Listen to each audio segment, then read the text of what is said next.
What's going on, y'all? It's Jay.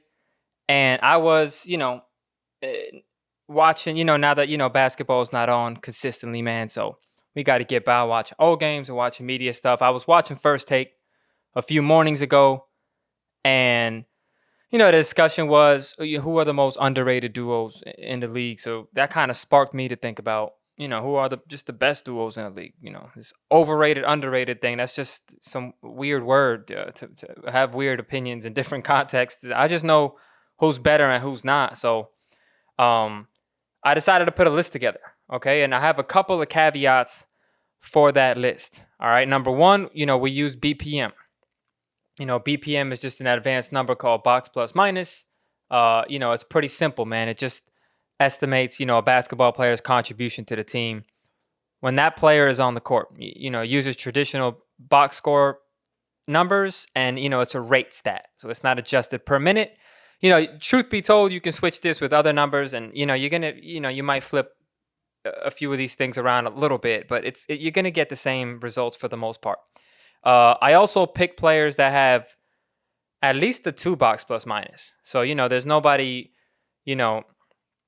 who's getting carried here in terms of like somebody's really, really, really doing most of the work. And then just like the second best player on the team, who's not like an all-star caliber player, or at least like performing like one, is just, kind of lumped into it. You got to have at least a 2 BPM. And then, this is obviously, this is the last little thing I threw in there in this search. It's players who play at least 25 minutes a game and who've played at least half of their team's games. I made that a pretty loose, bottom standard. But, obviously there's players who've barely played and, who are low minute guys who might be super productive in spurts, but they're not really like valuable to their team like a starter might be. The second caveat is, obviously this isn't theoretical. This isn't, my opinion of who I think would be the most talented ones. Like this is just me looking at the facts. We talking about fiction or we talking about fact? We talking about facts. Obviously, if this was just my pure opinion, Kevin Durant and Kyrie Irving would be here, even when they're not even playing, or they'd be top 3, maybe even top 1. I mean, that's a duo that I'm looking forward to seeing, but they didn't play this season, so it's not a knock to them. It's just they didn't play this season. Same thing. You could say the same thing for Steph Curry and Klay Thompson. This is strictly 2019, 2020. Who are the most productive duos, period. So let's take a look at the list, man. We got the Lakers duo, Anthony Davis, LeBron James. This is a topic for another time, but this might be the best duo, one of the best seasons, if not the best season ever for a group of two. Both of these guys got a box plus minus over 8. Anthony Davis is, just as good as LeBron or better, I think, because, I know LeBron's the guy in the MVP discussion, but AD's AD, man. And then number 2, we got the Milwaukee Bucks duo, Giannis Antetokounmpo, who I think is the best player in the world. He had a box plus minus over 11, but this isn't a situation where he's just completely carrying the dude, because Chris Middleton is no longer like a fringe all-star. This guy's a solid, all-star at this point. He's a really good player. His box plus minus is over 4. He's not much worse than some of the guys you see here that you may think are automatically better. Whether it be a Paul George, or Damian Lillard. I mean, he's in the he's getting in the conversation with those guys. Okay, he's a really good player.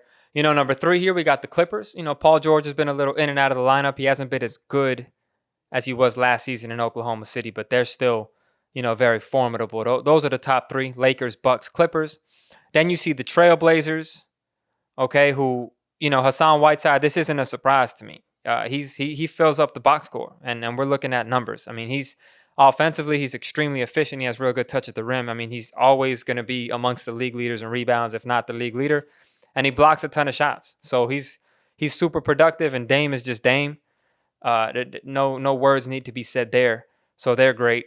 And then you have the Sixers, Heat, and Celtics, which is basically a toss-up. I do want to say this about the Celtics. I could have easily had Gordon Hayward here instead of Tatum. Some of these teams, the Thunder have this too, where they have more than 2 guys with a box plus minus over 2. The teams that are a little bit more spread out than like, the Bucks or Lakers and Clippers that might be real top heavy. Or the Clippers, actually, they're not top heavy, man. They have depth like crazy. but you get the point of what I'm saying. Last year we got the Thunder, Chris Paul. We'll talk about him a little more in a second.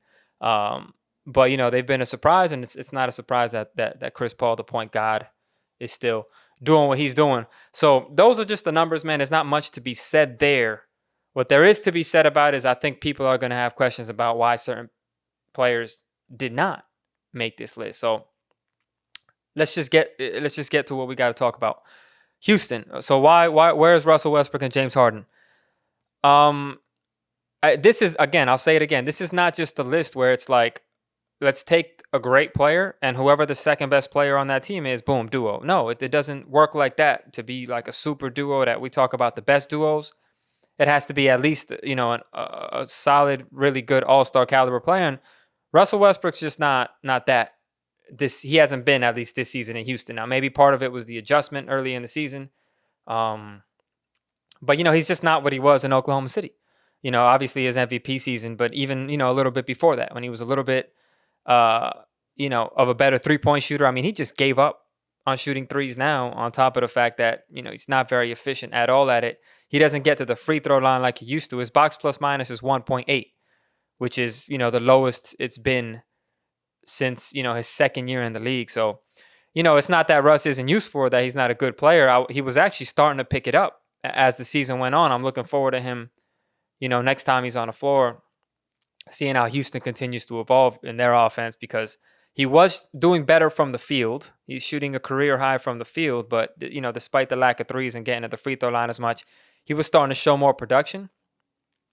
But as of right now, I mean, we're just not going to put you there because of past performance. This is just something that we're talking about this season. Now, if the Rockets wouldn't have traded Chris Paul, they might have a top 3 duo in the league.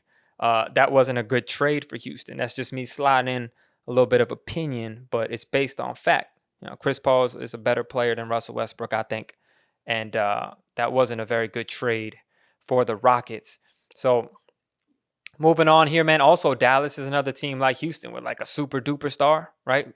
Luka Doncic. And then it's like, well, how about them?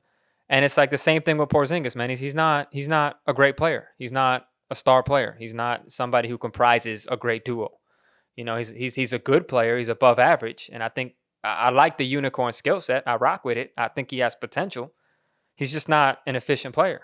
He's not a good scorer. He's a 43% shooter from the field. And let me not say he's not a good scorer. He's not a great scorer. He's not somebody that we look at and say this is the number 2 in a great situation as on a team that has a great duo. I just don't see it with Porzingis, man. I hope we do, though. His box plus minus this season is 1.5. He missed last season. The year before that in New York, it was 1.8. He's never even had a box plus minus over 2 in a season of his career. So, that's that as far as Dallas goes, man. So, that's the gist of it, man. That's the best. That's all I can tell you. Just going off objective facts. If anybody had any misconceptions about how the season went as far as who the best duos in the game are, we decided to chop the numbers up, and this is what we got, man. So, that's that.